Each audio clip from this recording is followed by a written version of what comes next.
ডিসেম্বরের মধ্যে ভোটের আশ্বাস পায়নি বিএনপি, সংস্কারের উসিলায় দেরি হলে ফিরতে পারে স্বৈরাচার, মন্তব্য মোশাররফের। এই ঈদে জামা জুতো অ্যাক্সেসরিজের ডিসকাউন্ট।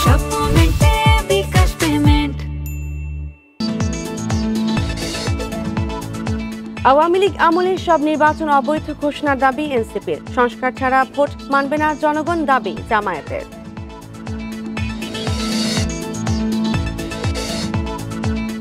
আজও কয়েকটি রাজনৈতিক দলের সঙ্গে বসছেন প্রধান উপদেষ্টা, সন্ধ্যায় যমুনায় হবে বৈঠক।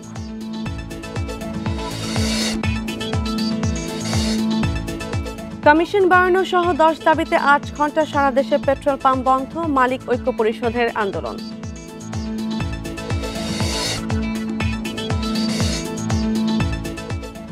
আসন্ন বাজেটে বাড়তে পারে করমুক্ত আয়সীমা, মূল্যস্ফীতি বিবেচনায় 4.5 লাখ টাকা পর্যন্ত বাড়ানোর চিন্তা।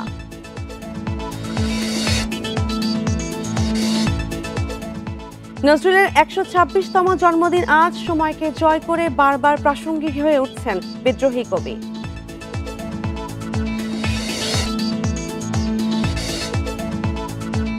কানে মর্যাদাপূর্ণ পাম ডি'অর জিতলেন ইরানি পরিচালক Jafar Panahi. It was just an accident সিনেমার জন্য স্বীকৃতি।